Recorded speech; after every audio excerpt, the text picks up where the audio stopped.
자, 공부 얼마 안 했는데 다 쓰러져 버리네. 자, 75페이지. 아마 어제 새벽까지 집에서 공부했나 보죠? 그죠? 그랬나 보다.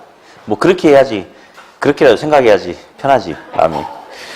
자, 일단 75페이지 토지정책이 나오는데 아주 중요한 부분이죠. 직접 개입, 간접 개입 묶어놓으세요. 양가로 1번, 2번. 예. 자, 정부가 시장에 개입하는 게 정책인데, 시장에는 수요 공급이 있거든요. 그런데 정부가 직접 수요자 공급자 역할을 하는 것을 직접 개입. 수요 공급에 영향을 끼칠 의도로 어떤 금융이라든지 이렇게 어떤 정보 제공이라든지 어떤 보조금이라든지 그런 보조적인 수단을 이용하는 것은 간접 개입이다라고 그렇게 이야기하죠. 토지이용 규제는 거의 그냥 오답 없이 그냥 나오는 개념이기 때문에 가만 놔두고 직접 개입, 간접 개입 구분하는 게 중요하죠. 어디? 봅시다. 직접 개입. 공영개발. 공공이 직접 개발해서 공급하니까 직접 개입. 도시 재개발 됐고 토지 비축 들어보셨죠? 좀 이따 다시 나오긴 하는데 토지 비축, 토지 은행이란 것은 공공이 장래 필요로 하는 토지를 미리 저렴한 값에 돈 주고 사는 거예요.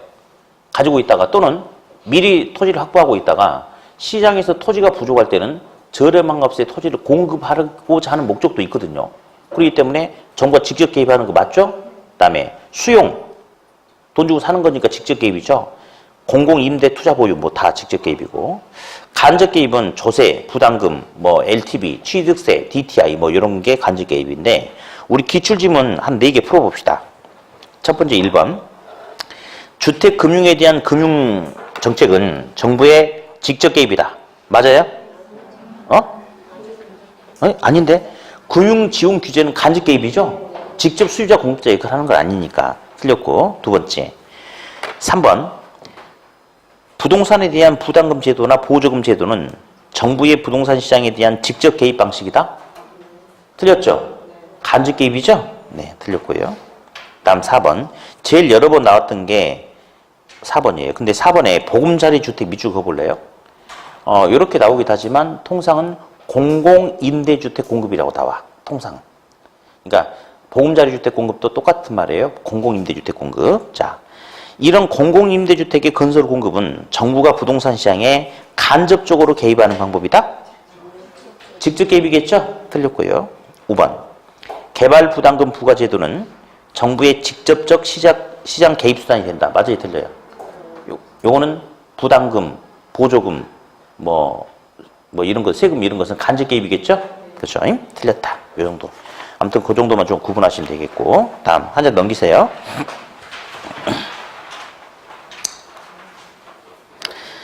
자, 이제 각종 토지 정책이 나오죠. 토지 정책이. 그렇죠? 그래서 이제 지역 지구지 하면 어떤 외부 효과? 부의 효과 제거하기 위한 거고. 개발권 양도 제도는 좀 이따 바로 별도로 강의하는 부분 다시 나오고요. 놔두고. 개발이익 환수 제도란 것도 들어보셨죠? 개발이익이 발생할 경우 이익의 일정 부분은 국가가 환수할 수 있는 거. 다음. 토지 공개념. 토지에는 사회성 공공성이 내포되어 있기 때문에 토지의 이용과 거래에는 개인의 사익만을 위해서는 안 되고 공공의 이익을 위해서 사익을 제한할 수도 있다. 자, 그럼 어디? 4번 토지 공개념과 가장 밀접한 관련이 있는 토지의 특성 쓰시오. 저번 주 뭐죠? 아니 토지 공개념과 가장 지금 방금 읽어봤던 토지 공개념과 가장 밀접한 관련이 있는 토지의 특성 있잖아. 부증성 하나 쓰시고요. 근데 무슨 공부를 열심히 하시길래 이렇게 그렇죠? 학교는 빼고 나머지 공부는 다 열심히 하고 있는 거죠?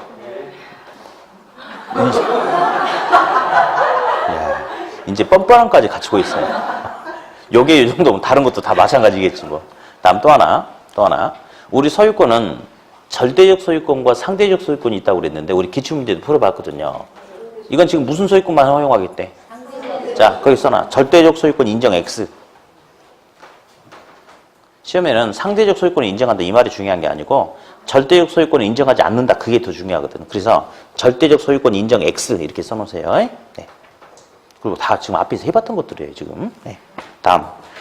양가로 본 토지 비축, 토지 은행지도 좀 이따 할 거고. 양가로 6번. 토지 적성평가 제도는 토지의 이게 적성을 평가하는 거예요. 이 토지는 개발의 적성이 맞는지, 농업의 적성이 맞는지, 보존의 적성이 맞는지 평가해서 거기에 맞춰서 이용하겠다. 그러다가 토지 적성 평가 제도다라고 그렇게 이야기를 해요. 아까 밖에서 보니까 뭐 모의고사 보신다며. 그것도 적성 평가하는 거죠. 나는 공법의 적성이 맞는지, 학계론의 적성이 맞는지, 민법의 적성이 맞는지 평가하는 거죠. 결론은 어떻게 나와요? 항상 아무것도 적성이 맞지 않는다고 나오죠. 아무것도. 그럴 거예요. 아마. 예. 다음 이제 우리 학계론에 보면 토지거래 허가구역 관련된 지문이 몇 개씩 뜬 적이 있어요. 이건 이제 중개사법 시간에 배우시죠? 자, 뭐 집가가 이렇게 급등할 우려가 있거나 뭐 투기가 나타날 수 있는 그런 우려가 있는 지역에 대해서 토지거래 허가구역을 지정할 수 있죠. 그러면 그 지역 내에서 이렇게 토지 거래를 하기 위해서는 일정한 면적 1 이제 이상 되면 거래하기 위해서는 시군구청장한테 허가 받아야 되는 거 아시죠? 그렇죠? 예, 그런 내용들이 있으니까 나중에 보시면 되겠고. 자, 그다음에 이제 77페이지 중간에 3번에 요건 또 중요합니다. 요건 또 중요해요.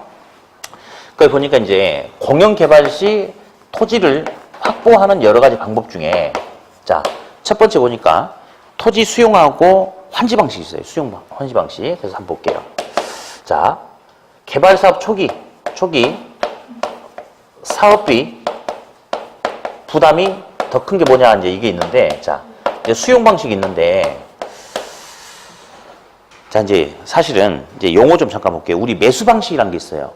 매수 방식도 협의 매수가 있고 강제 매수가 있거든요. 수용은 강제 매수에 가까운데 근데 우리는 시험에 그냥 수용이라고 나오기도 하고 매수라고 나오기도 하니까 그냥 똑같은 용어로 해석해 주세요. 근데 공법 같은 데는 정확하게 용어를 써주셔야 되는데 학교는 그렇지 않아도 괜찮아요. 네. 자, 토지 수용하고 환지 방식 있죠. 환지. 자, 수용 방식은 사업자가 토지 보상비를 주고 토지를 전면 수용하는 거죠. 뺏어오는 거죠. 그렇죠? 자, 그러면 수용 같은 경우는 수용 당한 사람은 권리가 완전히 소멸되겠습니까? 그렇죠? 권리가 완전히 소멸이 되는 거죠. 그래서 이제 민법 시간에 수용한 토지는 원시치 되겠다 이런 말도 있지 않습니까? 그렇죠? 예, 그래요. 그러면 수용은 그만큼 강제성을 많이 띠는 방법이거든요. 근데 환지란 것은 토지를 바꿔주는 거죠.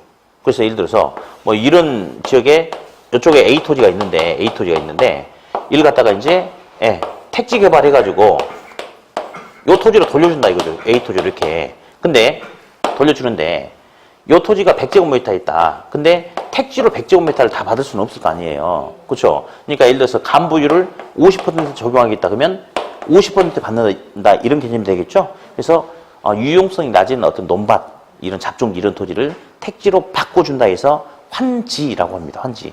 환지는 토지 소유자 입장에서 권리가 완전히 소멸되는 건 아니죠. 근데 권리 면적이 축소되지 않겠습니까? 이렇게. 그래서 이제 흔히 권리 축소다라고 이렇게 이야기를 해요. 그러면 볼게요. 수용하고 환지 중에 개발 사업 초기 사업자의 사업비 부담이 더 큰 건 누굽니까? 당연히 수용이겠죠. 수용이겠죠. 예. 환지는 도움을 주는 거 아니고 나중에 택지 개발해가지고 바꿔주는 거니까 수용이 더 사업비 부담이 더 크겠죠? 다음 두 번째 권리 침해. 토지 소유자의 권리 침해 정도가 더 크게 나타나는 거 보자. 자, 수용 방식하고 토지 은행, 토지 비축 제도라는 게 있어요. 자, 토지 수용은요. 이 토지는 어떤 용도로 쓰게 확정이 돼 있기 때문에 언제까지 수용한다라고 수용하고자 하는 그 현재 시점에 토지 이용 계획이 확정이 돼 있는 상태예요. 그러니까 그 기간 내에 무조건 수용을 해야 되는 겁니다. 그래서 강제성을 많이 띠는 거죠. 근데 토지은행, 토지비축은 자, 우리 있잖아요. 은행이란 용어, 비축이란 용어. 자, 돈을 지금 당장 쓸 돈이라면 주머니에 이렇게 넣고 다니겠죠, 이렇게. 그죠? 예. 근데 은행에 집어넣겠다는 것은 지금 당장 쓰겠다, 나중에 쓰겠다. 나중에 쓰겠다, 미래. 자, 물자가 있는데 물자를 포장해서 비축을 하겠대. 지금 당장 쓸 물자 같은 경우는 비축을 해요, 안 해요? 안 하는 거죠. 그래서 은행 비축이라는 용어는 공공이 나중에도 5년 후, 10년 후 나중에도 학교도 만들어야 되고 공원도 만들어야 되고 도로도 넓히고 그래야 되니까 계속 토지가 필요하지 않겠습니까? 그래서 토지가 필요할 그 무렵에 토지를 확보하려고 하면 여러 가지 뭐 토지 매입비가 너무 비싸다든지 여러 가지 문제가 생기니까 공공이 장래 필요로 하는 토지를 저렴한 값에 미리 확보하려고 하는 것이 바로 토지은행 토지 비축이거든요. 그러면 이거는 지금 당장 쓰려고 그래요? 미리 쓰려고 그래요? 어디가 더 급해요? 그러면 수용이 더 강기성 많이 띄겠네요? 그렇죠? 그래서 이 두 개는 시험에 은근 잘 나오니까 좀 잘 정리하셔야 돼요. 답은 둘 다 수용이네? 그렇죠? 네. 자, 넘기세요. 이제 78페이지.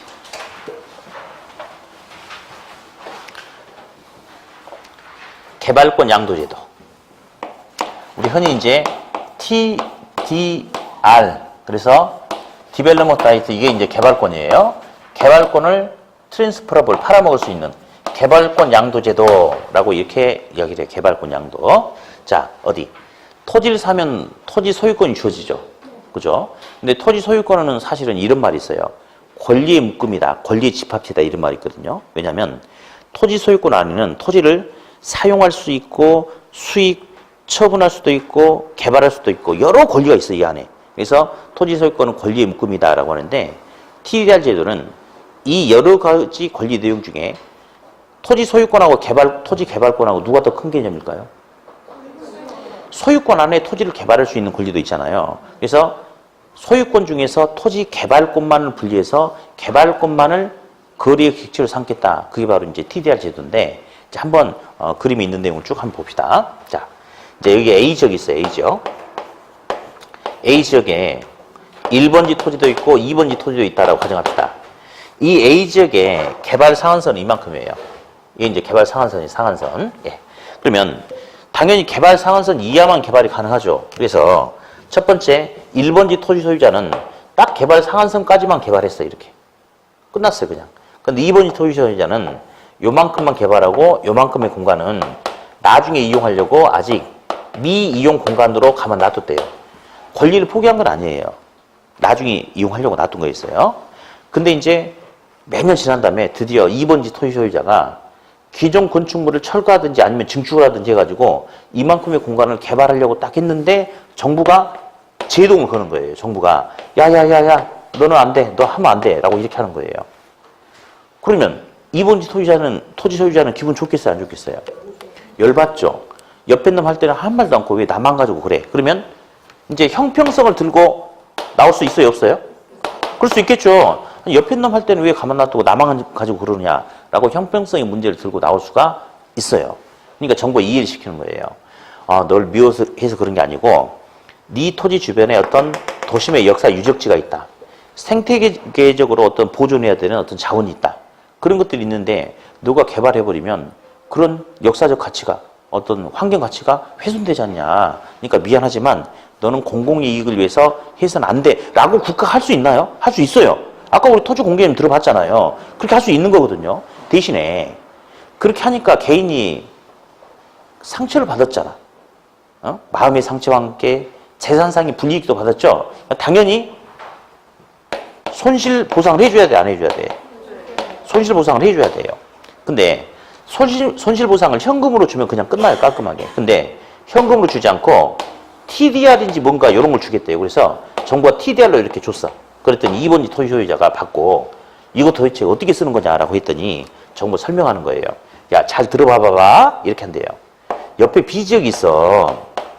B지역은 개발 상한선이 이만큼이야. 이만큼. 그럼 B지역에 3번지 토지가 있는데 정상적으로 개발한다면 딱 개발 상한선 요만큼만 개발이 가능해. 맞죠? 그렇죠? 근데 너는 있잖아. 공공이익을 위해서 이만큼의 공간을 이용하지 못했으니까 그만큼의 공간을 이용하지 못한 만큼 B지역에서 초과 개발을 하게 된다면 초과 개발에 따른 개발 이익이 발생할 수 있어요? 요걸 할 수 있게끔 허용을 해주겠대요. 그러니까 어때요? 그 지역에서는 안 되지만 개발 가능한 다른 지역에서 활용함으로써 여기서 손해보는 거 여기서 메꿀 수 있게끔 해주는 거 맞죠? 그죠? 이게 TDR이래요. 그랬더니 이제 2번지 토지 소유자가 알았다고 그랬어요. 근데 한마디 더 해요. 뭔 말인지 알긴 알겠는데 나 사는 꼬라지 좀 봐라. 내가 인접 토지를 매입해가지고 저렇게 개발 사업을 여건이 안 된다. 어떻게 할 거냐 했더니 그러면 기다리래. 트랜스퍼러블 팔아먹을 수 있게끔 양도할 수 있게끔 분위기를 만들어 주겠대요. 그래서 이 지역은 있잖아요. 토지 이용 규제가 엄격하게 적용되는 지역이에요. 예. 그래가지고 이 지역에서 상한선을 초과한 초과 개발하기 위한 허가 조건에는 반드시 TDR을 첨부를 해야지만이 초과 개발할 수 있는 건축 허가를 내주겠다는 거예요. 그럼 마침 갑돌이가 3번지 토지를 매입해가지고 높게 건물을 이렇게 지으려고 그래. 근데 그냥 가면 허가 나와요, 안 나와요? 안 나와요. 그래서 물어봤어. 어떻게 하면 되냐 했더니 건축 허가 신청서에다가 TDR을 첨부를 하라는 거예요, TDR을. 첨부를 해야지 허가를 내주겠대. 그러면 TDR은 어딨냐 했더니 시장 가보면 누가 TDR을 가지고 있을 거래. 그런 분한테 돈 주고 사래. 그래서 갑돌이가 야, 너 이거 TDR 안 쓸 거면 나한테 좀 팔아라. 대신에 내가 1억 주면 되겠지? 1억 줄게. 이렇게 해가지고 하래요. 근데 갑돌이가 약간 기분이 좀 우울해. 왜 그러냐면 정부가 규제하지 않고 초과 개발하면 초과 개발에 따른 이익 원이 발생할 수 있었거든요. 근데 정부가 이 초과 개발 통해서 이익을 얻으려고 그랬더니 TDR을 사서 건축허가서에 첨부를 하는 거야. TDR 사기 위해서 얼마 나갔어요? 1억 나갔죠. 아이고, 정부가 규제만 안 했어도 그냥 2억을 홀라당 다 먹는 건데. 자, TDR의 가장 큰 특징이 뭐냐면요. 자, 가장 큰 특징이 이거예요. 정부가 직접 개입하지 않고도 손실보상, 현금에 의한 보상 효과 나타났습니까? 나타났죠. 정부가 직접 현금 주지 않았어요? 나타났어요. 다음, 얘는 초과 개발에 따른 이익을 2억을 가져갈 수 있는 상황이었죠. 근데 정부가 규제하다 보니까 2억 중에 1억을 지 생각에 뺏겼다라고 생각할 수도 있나요? 지 생각에는. 그렇죠. 1억 주고 TD를 샀으니까. 그러면 개발 이익의 일부가 환수됐다라고 생각할 수도 있을까요? 그렇죠. 그게 바로 가장 큰 특징이 일단은. 그래서 우리 책을 보니까 자, TDR 제도에서 양가로 3번 제일 큰 특징이에요. 특징. 자, 정부가 직접 개입하지 않고 시장 기구를 통해서 현금 보상 효과, 개발 이익 환수 효과가 가능합니까? 그렇죠. 그 양가로 3번이 제일 중요한 소리고, 양가로 1번은 그냥 의미 없는 소리고, 양가로 2번 보니까 정부 행위에 의해서 발생하는 우발 손실에 대해서 자, 함정은 여기서 통상 나온다고 보면 돼. 자, 여기 칠판 다시 봅니다. 영어를 읽어보니까 Transferable Development Right. 그래서 보니까 토지 소유권 전체가 아니고 토지 소유권 중에서 뭐만을? 개발권만을 팔아먹을 수 있게끔 해주는 거예요. 그렇기 때문에 정부 행위로 인해서 나타나는 손실을 소유권 양도를 통해서 어쩌고저쩌고 한다면 돼, 안 돼? 안 돼요. 소유권 중에서 뭐만을 가지고? 개발권을 가지고 거래 객체로 삼게끔 한다는 거. 여기서 오답이 이제 중요합니다. 그래서 동그라미 2번 기출문제를 한번 잠깐 먼저 읽어볼까요? 맨 밑에 동그라미 2번 읽어볼게요. 개발권 양도 제도는 규제지역 토지 소유자의 손실을 개발지역 토지에 대한 소유권 나오면 틀리다니까. 소유권 부여 이러면 돼, 안 돼? 영어를 읽어보니까 소유권이 아니고 개발권만, 소유권 중에서 개발권만을 가지고 뭐 한다고 그랬죠? 그래서 일단 요거 하나 조심을 해 두시고요. 다음. 또 이제 이런 표현이 있어요. 이제 이건 실제 시험에 나오진 않았지만 모의고사 같은 데 보면 이 제도는, TDR 제도는 정부 규제에 따라서 나타날 수 있는 형평성의 문제를 보완해 줄 수 있다. 이런 표현도 있어요. 무슨 말이냐? 아까 1번지 소유자는 개발 상한선 다 찾아 먹었어. 2번지 소유자는 하려고 그랬더니 정부가 뭐다 규제해. 야, 누구는 하고 왜 나만 뭐라고 그래? 못하게. 라고 형평성의 문제를 들고 나왔죠. 대신에 보상 효과를 얻을 수 있게끔 해주는 거죠. 그러니까 형평성의 문제를 보완할 수 있다. 이런 표현 괜찮겠죠? 여기까지. 양가로 4번은 지금 건드리지 마세요. 시험에 나온 적 없어요. 놔두고. 그래서 아무튼 TDR 제도는 정부 행위로 인해서 나타나는 우발 손실에 대해서 소유권을 어쩌고 저쩌고 한다 하면 돼요, 안 돼요? 안 돼요. 에? 영어를 읽어보니까 소유권이 아니고 뭐 개발권만을 거래의 객체로 삼는다. 그거 좀 조심하시고 요 제도가 아직 우리나라에는 없어요. 미국에 있는 제도거든요. 그 약간 비슷한 건 있어요, 사실은. 비슷한 건 있는데 이 제도가 있는 건 아니에요. 우리 개발 제한 구역 내에서 이렇게 취락지역으로 이축하면 동일한 어떤 규모 내에서 이렇게 건축할 수 있는 이주권이라는 게 있잖아요. 약간 비슷한데 이건 아니에요. 그러니까 아무튼 우리는 무조건 시험에서 원하는 대로 답이 나가야 돼. 이 우리나라에 이 제도 있다 없다? 뭐 선생님 유사한 거 있지 않나요? 하지 마. 없어. 없어요. 없어요. 네. 그리고 동그라미 5번, 6번도 얼른 한번 읽어봅시다. 규제지역 토지 소유자의 재산상 손실을 시장을 통해서 해결하려고 하는 제도이다. 맞죠? 뒤에 X가 없으면 맞는 거지. 뭐. 네.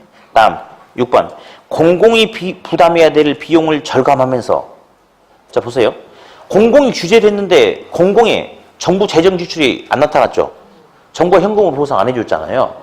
시장을 통해서 보상 효과가 나타난 것 뿐이죠. 그러니까 정부 입장에서는 비용 절감이 나타나겠지. 비용을 절감하면서 규제에 따른 손실의 보전이 이루어진다는 점에서 의의가 있다. 그 정도만. 됐죠? 자, 이제 80페이지. 오늘의 하이라이트. 단 한 번도 시험에서 생략된 적이 없고 항상 나오는 그놈의 임대주택 정책. 예, 항상 나오는 거죠. 항상 나와요, 항상. 자, 이제 볼게요. 이제 주택 정책이, 자, 일단, 임대주택 정책이 있어요.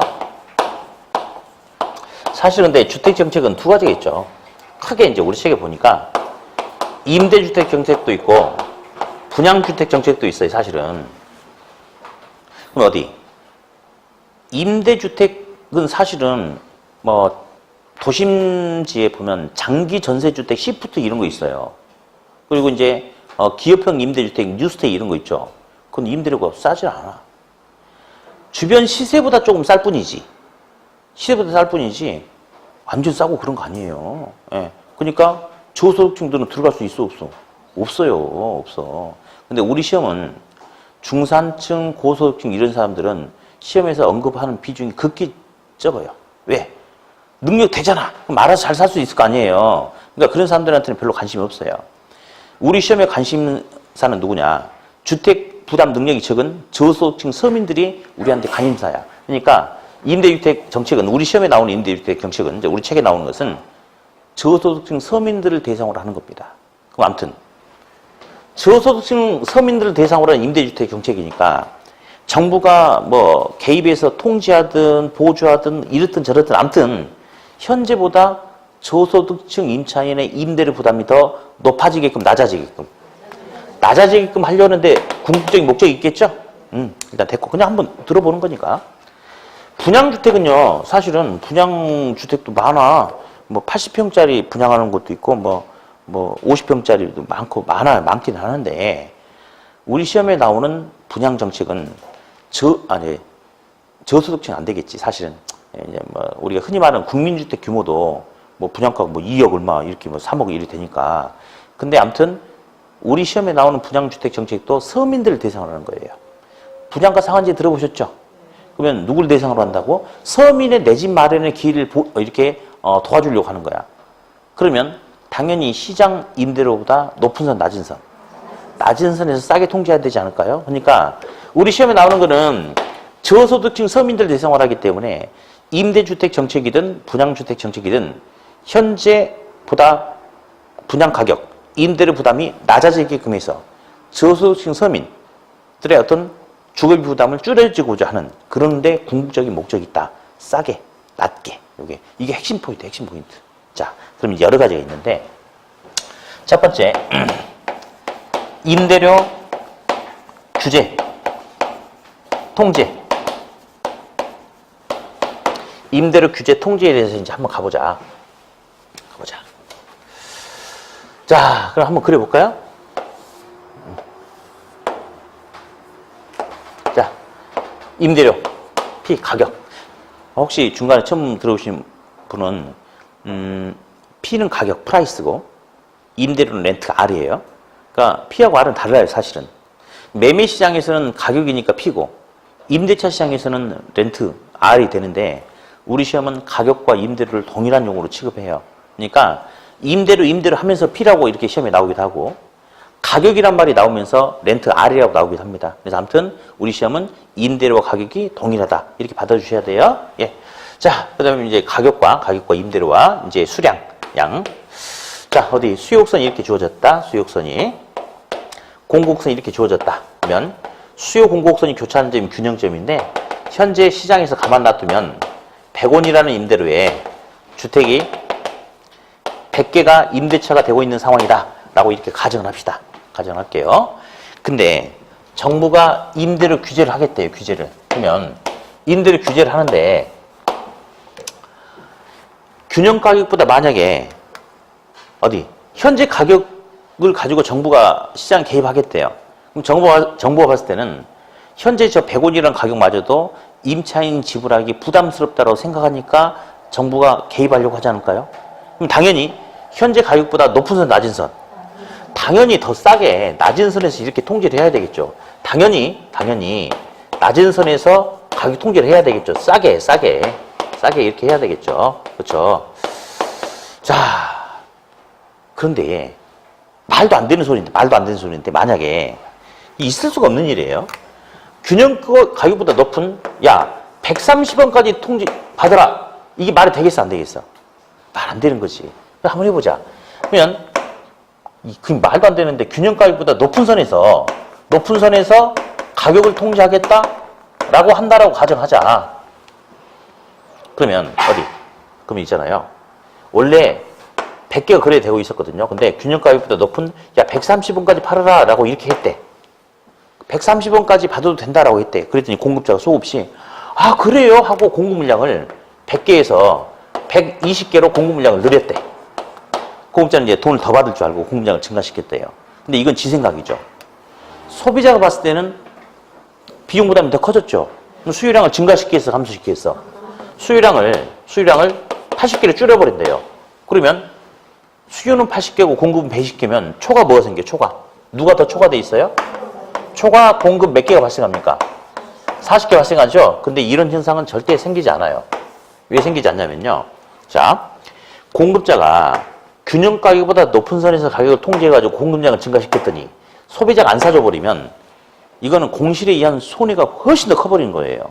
그러니까 이 말도 안 되는 이런 행동에 따라 움직이지 않겠다 이겁니다. 그래서 균형 가격보다 높은 선에서 가격을 통제한다면 공급자가 따라서 움직이는 게 아니고 그냥 이 상태에 머물러 있는 거거든요. 그러면 결국 균형 가격보다 높은 선에서 가격을 통제한다면 초과 공급이 발생한다면 맞아요? 틀려요? 그러면 이 말은 결국은 원래 균형점에서 움직이지 않기 때문에 시장에 아무런 영향을 줄 수 있다 없다? 아무런 영향을 줄 수가 없다. 일단 이렇게 하나 알아두시고요. 다음. 정상적으로 균형 가격보다 낮은 선에서 가격을 통제하게 된다면 자, 싸게 통제하게 된다면요. 수요자는 싸네 하고 수요량이 120개로 증가할 수 있겠죠. 그렇죠? 근데 공급자는 돈이 돼야 안 돼요? 그럼 공급자는 돈이 안 되니까 공급 물량을 80개로 줄일 수 있겠습니까? 그러면 누가 더 많아요? 수요가 많죠. 그럼 공급이 부족해집니까? 그렇죠? 그러면 수요가 더 많은 상태를 초과 수요, 주택 부족 현상이 나타나는 거죠? 그렇죠? 자, 그럼 잠깐만. 방금 이 그림을 보지 않았다 하더라도 당연히 균형 가격보다 낮은 선에서 싸게 통제를 하면 공급자가 좋아한다, 싫어한다? 싫어한다. 그러니까 공급량을 줄이겠죠. 그러다 보면 시장에서 주택의 부족 현상이 나타나겠죠. 그러면 초과 수요가 나타날 수 있다라고 이렇게 이야기하는 겁니다. 그래서 거의 대부분의 문제가 틀린 거 고르시고 그러면 여기서 그냥 이렇게 끝나는 성향들이 되게 많아요. 이제 우리 기출문제도 여러 가지 있는데 어디 동그라미 한번 1번 한번 볼까요? 임대료 상한제의 실시는 임대주택에 대한 초과 공급을 발생시킨다. 맞아, 틀려? 초과 공급 나면 무조건 틀리는 거예요. 다음 3번도 마찬가지고.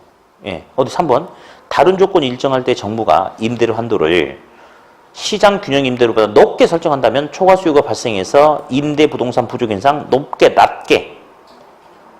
낮게 설정해야 되겠죠? 그렇죠? 그래서 높은 선, 낮은 선, 초과 수요, 초과 공급 이거 가지고 이제 거의 결정이 돼요.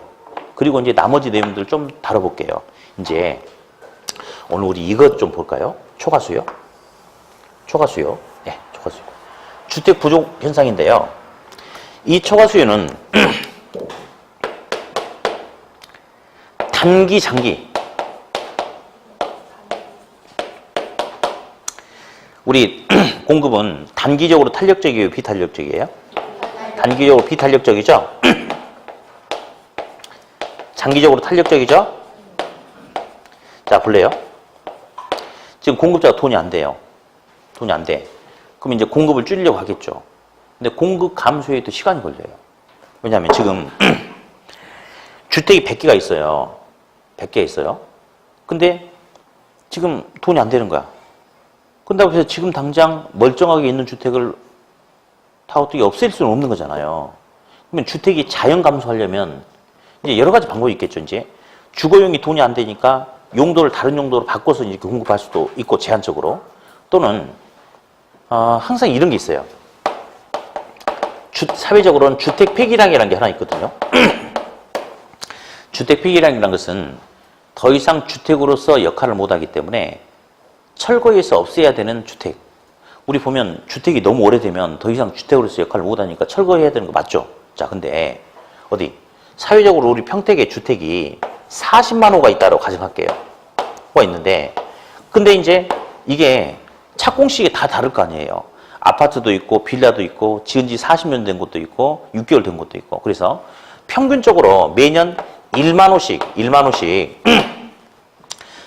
철거를 해야 된다고 가정합시다. 그러면 지금 40만 호인데 1년 동안 1만 호가 철거가 되면 1년 후에는 얼마가 되겠어요?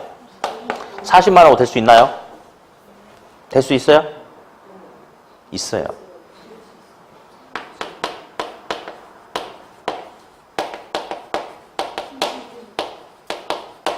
그죠? 그러니까 계속해서 주택은 계속 착공해야 되는 거예요. 왜냐면 사회적으로 언젠가 그러니까 계속 매년 더 이상 못 쓰게 되는 주택이 나오죠. 그러니까 거기에 맞춰서 신규 공급이 계속 이루어지는 거예요. 그럼 보세요.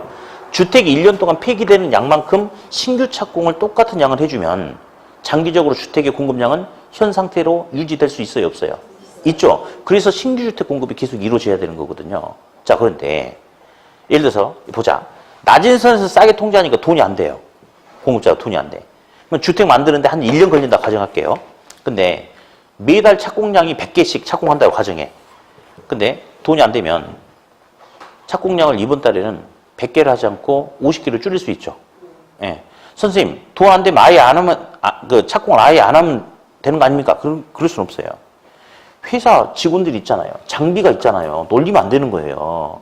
그러니까 손해보더라도 가동을 일부는 해줘야 되는 거야, 그렇게. 그러니까 100개 착공해야 되는데 50개만 착공해. 자, 지금 당장 이번 달에 착공량이 줄었죠? 지금 당장 주택 부족 문제 나타나, 안 나타나? 안 나타나죠. 다음 달에 40개만 착공했대. 역시 안 나타나죠? 시간이 흘러. 1년이 지나면 그때부터 본격적으로 부족 문제가 점점 확산되겠습니까? 그렇거든요. 따라서 초과수요 주택 부족 문제는 지금 당장보다는 시간이 가면 갈수록 더 커지겠습니까? 그래서 이렇게 하세요, 이제. 비탄력적인 단기보다 탄력적인 장기로 갈수록 초과수요는 더 커진다. 이렇게 하세요. 자, 어떻게 한다고요? 시작. 비탄력적인 단기보다 탄력적인 장기로 갈수록 초과수요는 더 커진다. 이렇게 접근을 좀 해주세요. 이렇게. 예. 이해하려고 하지 말고 그냥 읽으시면 돼. 예, 읽으시면. 다음 또 하나. 거의 대부분 임대료 균형가격보다 낮은 선에서 가격을 통제하다 보니까 임대료 상한제시 나타나는 부작용을 통상 시험에서 원해요. 근데 사실은 정책적인 순기능이 있을 수도 있어요. 왜냐? 의도는 좋잖아요. 균형가격보다 낮은 선에서 가격을 통제해가지고 저소득층 서민들의 부담을 줄여주고자 하는 어떤 긍정적인 순기능도 있죠. 자, 그러면 다시. 자, 임대료 통제의 효과는 단기보다 장기로 갈수록 임대료 통제의 효과는, 정책적 효과는 더 커진다면 되겠어, 안 되겠어? 안 되겠죠. 장기로 가면 갈수록 부족 문제가 커지니까. 그래서 임대료 통제 시 단기에는 나름대로 정책적 효과를 어느 정도 거둘 수 있으나, 맞죠? 주택 부족 문제가 덜 생기니까. 그죠? 하나 장기로 갈수록 주택 부족 문제가 더 확대되는 그런 문제가 생길 수 있겠죠? 네, 그 정도 딱 정리를 일단 해 두시고요. 다음 두 번째 이제. 요것과 함께 임대료 통제를 하게 되면 어떤 효과가 나타날 수 있는지 한번 살펴보는데요. 우리 세 가지로 한번 나눠보자. 먼저 임대인 공급자 관점에서 보면, 공급자 관점에서 한번 보고, 다음, 임차자, 임차인 관점에서 한번 보자. 수요자 관점에서. 어디? 이 정책은 균형가격보다 낮은 선에서 싸게 통제하는 거죠. 그렇죠? 그럼 임대인 좋아할까 싫어할까? 싫어해요. 엄청 싫어해요. 이 정책은 임대인에게 희생을 강요하는 정책이거든요. 싸게 받으라고. 임차인의 주거 안정을 위해서. 그러면 당연히 임대 공급이 증가하겠어요? 감소하겠어요? 공급이 감소하겠죠? 그러면서 양적 공급이 감소하는 거 맞아요? 질적 상태도 좋아지겠어? 나빠지겠어? 나빠지죠. 임대인이 돈이 안 돼가지고 열받아 죽겠는데 임차인이 아저씨 도배 좀 다시 해주고 못도 고쳐주고 방범 창도 설치해주고 막 이러면 임대인이 억장이 무너지는 소리 아니에요. 뭐 너 지금 연장질이냐 뭐 하자는 짓거리야 뭐 그러겠지. 돈이 안 되니까 주택을 유지 보수 수선하는 게 아니고 방치하기 때문에 주택의 질적 상태가 악화될 수 있겠죠? 당연합니다. 당연해요. 근데 사실 이 정책은 임대인에게 희생을 요구하면서 임차인의 주거비 부담 줄여서 임차인이 화나게끔 웃게끔 하고자 하는데 이 정책적 목적이 있는 거 아니겠습니까? 근데 정말 그렇게 될 수 있는지 볼래요? 자, 낮은 선에 통제했더니 공급자가 돈이 안 되니까 공급을 줄여버려요. 그러면 주택시장에서 주택에 무슨 문제가 발생해버렸어요, 이제? 주택 부족 문제가 생겼습니까? 그러면 임차인들은 이제 주택 부족 문제가 생기니까 이사를 함부로 갈 수 있어요, 없어요? 주택 구하기 힘드니까 이사 가기가 힘들겠죠? 이동이 감소합니다. 결국 주거지 선택에 제약이 생긴다 이거죠. 그렇죠? 예. 다음 여러 가지 그러니까 주택을 구하기 어려우니까 이사도 못 가고 여러 가지 문제점 중에 또 하나 이중 가격을 지불해야 되는 즉 음성적 거래에 의한 이중 가격을 지불해야 되는 그런 문제가 또 생길 수가 있다 이렇게. 무슨 말이냐면요. 정부가 공식적으로 허용하는 임대료는 70원이에요. 이렇게. 맞죠? 근데 이 70원에는 주택이 부족해버려요. 수요는 많고 주택은 적고. 그러니까 70원만 가지고는 주택 구하기 힘들어요.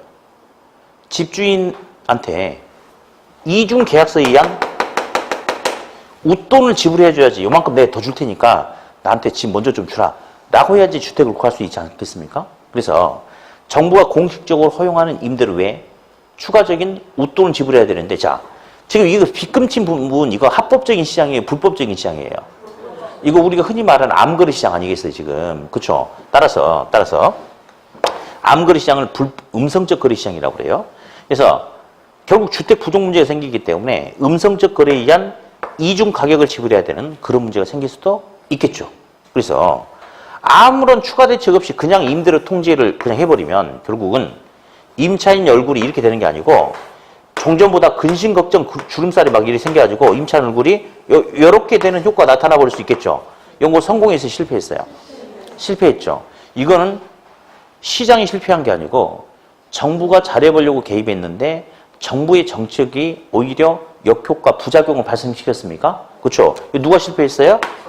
이거는 정부 실패가 나타난다. 그래서 이런 경우에 정부의 개입이 무슨 손실을 발생시킬 수 있다?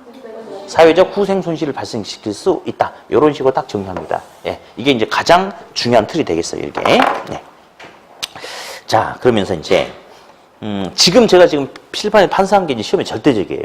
그 중에 이 부분도 나오지만 이 부분이 거의 높은 선이냐 낮은 선이냐 초과 수요가 나타나느냐 초과 공급이 나타나느냐 거의 대부분 여기서 결정이 돼요. 이게 이제 가장 중요한 거고 자 이제 시험에 여지껏 딱 한 번 나왔던 질문을 할 거예요. 한 번. 몇 번? 근데 좀 어려워요. 어려워. 근데 몇 번 나왔다? 한 번. 그래도 한 번에 짚어주고 가야 되니까. 그래서 딱 들었는데 뭔 말인지 모르겠다 하면 접어버려. 몇 번 나왔다? 한 번 나왔다. 얘 있잖아. 수십 번 나왔어, 얘들은. 얘들은 열댓 번씩 나오는 애들이야, 지금. 근데 지금 이제 딱 한 번 나왔다고 하면 잡아줄 거예요. 16번 봅니까? 16번. 저도 여기다 써놨네요. 딱 한 번이라고 써놨어요. 딱 한 번. 이렇게. 16번 질문 보는데, 자. 시장 임대료 이하로 임대료를 통제하겠대. 자. 읽어볼게요. 통제하는데, 공급이 완전 비탄력적인 한, 자. 공급이 완전 비탄력적이란 것은 아이고. 수직! 그쵸. 자, 여기 볼게요. 주택시장에서 공급이 완전 비탄력적 수직이래요. 자, 수요곡선이 이렇게 있는 상황이래. 현재 임대료가 100원에 거래는 100개가 되고 있다고 가정할게요. 근데 이 상황에서 자, 시장 임대료 이하로 임대료를 통제하겠다. 이렇게 싸게 통제하겠대요. 그럼 자 보세요. 수직은 뭐 고정이죠? 양고정이죠. 그럼 있잖아요. 그러면 가격을 싸게 통제한다 하더라도 공급량은 감소한다 안 한다? 그대로죠. 그러면 결국은 가격을 싸게 통제하면 그래도 공급량이 감소하지 않는다는 것은 그 손해 나는 부분을 전적으로 누가 떠안겠다. 자, 임대인이 공급자가 이 물건을 파는데 100원에 파는 거예요. 적정 가격이 100원이에요. 근데 공급이 수직이래. 그럼 항상 양고정이야. 근데 정부가 야 70원에 팔아. 그래도 그러면 그냥 70원에 팔아야 된대. 근데 공급량이 감소해 안 해? 아니. 자, 잠깐만요. 잠깐만요. 아이고. 자, 이제 원래 가격이 100원이란 가격에 공급량이 100개였어요. 100개 했는데 100개. 근데 정부가 70원만 받으라고 통제하는 거예요. 그러면 공급자는 돈이 안 되니까 공급을 줄여야 되는데 공급곡선이 수직이니까 완전 비탄력적이니까 가격이 70원이어도 공급량은 감소한다 안 한다? 안 한다 이거지. 그러면 결국은 가격이 싸게 통제한다 하더라도 공급량이 감소하지 않기 때문에 그 희생을 지금 누가 떠안는 거예요? 임대인 공급자가 떠안는 거죠. 그 희생을. 가격을 싸게 통제해도 공급량을 줄일 수 없으니까. 그렇죠? 그러면 그걸 갖다가 결국은 임대인이 손해보고 그 이익을 상대적으로 누가 가져간다? 임차인이 가져가겠죠? 그 말이거든요. 그래서 16번 보니까 시장 임대료 이하로 임대료를 통제하면 공급이 완전 비탄력적인 한 임대인의 소득 일부가 임차인에게 귀속되는 소득의 재분배 효과가 있다. 맞죠? 예, 이 표현이 한 번 나왔어요. 근데 이 유사한 표현이 또 어디에서 지금 몇 번 더 나왔냐면 우리 잠깐 볼래요? 고정금리 대출에서 은행은 이자율 5%를 원해요. 근데 한 번 금리가 결정되면 중간에 뭐 또 다른 어떤 변화가 생긴다 하더라도 금리 변화를 시킬 수 없죠. 그러니까 예상 인플레를 미리 반영해서 6% 받는 거 맞죠? 그렇죠? 자, 그런데 예상 인플레보다 실제 인플레가 더 높게 나타날 수도 있어요. 그런다 하더라도 고정금리 대출이기 때문에 추가적인 이런 부분을 차입자에게 전가시킬 수 있어 없어? 없죠. 그러면 얘가 은행이 손해보고 차입자 이익 보죠? 요게 또 어떻게 나오느냐? 이렇게 되면 은행의 부가 차입자에게 재분배되는 현상이 나타난다. 우리 저저번 주에인가 그거 한번 들어봤어요. 똑같은 개념이죠? 그러니까 얘들이 손해보고 얘가 상대적으로 이익을 누릴 수 있다. 그렇게 정리를 하면 되겠어요. 네. 자, 그러면 일단은 요거 한 번만 더요. 잠깐만. 임대료 통제는 균형가격보다 높은 선에 통제한다면 초과 공급이 나타난다 하면 돼요? 안 돼요? 아무런 영향을 줄 수 없어요. 어떤 선에서? 낮은 선에서 통제를 해야지 초과 수요, 주택 부족 현상이 나타나고 이런 주택 부족 현상 어떻게 읽어라? 비탄력적인 단기보다 탄력적인 장기로 갈수록 주택 부족, 초과 수요는 더 커지는 거고 다음, 싸게 낮은 선에서 통제하니까 공급자는 돈이 된다 안 된다? 안 된다. 그러니까 공급을 감소시키는데 역시 양적, 질적 공급이 모두 다 감소되고 다음, 주택이 부족하니까 초과 수요가 나타나니까 임차인은 주택 부족 현상에 의해서 함부로 이사 다닐 수 있다 없다? 임차인의 이동이 현저하게 감소할 수밖에 없다. 다음에 음성적 거래에 의한 이중 가격을 지불해야 되는 그런 문제가 생길 수 있다. 그럼 결국은 임차인의 주거 안정을 목적으로 했는데 아무런 대책 없이 그냥 하다 보면 오히려 임차인의 부담이 더 커지고 문제가 더 생길 수 있죠. 그래서 이런 경우는 누가 실패했다? 정부가 실패했다. 일단 이렇게 가고요. 자, 이제 26페이지로 잠깐 가보세요. 이제 26페이지. 맨 밑에 확인 박스 계산 문제 있죠? 우리 저번 주에 그 중에 기역, 니은, 디귿, 리을 중에 자, 26페이지. 26페이지. 기역 하나만 우리가 다뤄봤죠? 그렇죠? 오늘은 기역, 니은, 디귿, 리을 다 다시 해볼 거예요. 다시. 근데 이제 여기서 어디다 중점 두고 갈 거냐면 이제 보세요. 균형 가격보다 낮은 선에서 통제하다 보니까 공급자가 돈이 되지 안 되는 거죠. 공급을 줄여버려. 그러면 실제로 시장에서는 정부가 통제하는 가격만이 아닌 음성적 거래에 의한 웃돈을 지불하는 이런 문제가 생길 수 있겠습니까? 요 암거래 시장 가지고 뭔가 한번 표현하는 걸 갖다가 한번 좀 이따가 해볼 할 겁니다. 그래서 잠깐 휴식했다가 진행하죠. 예.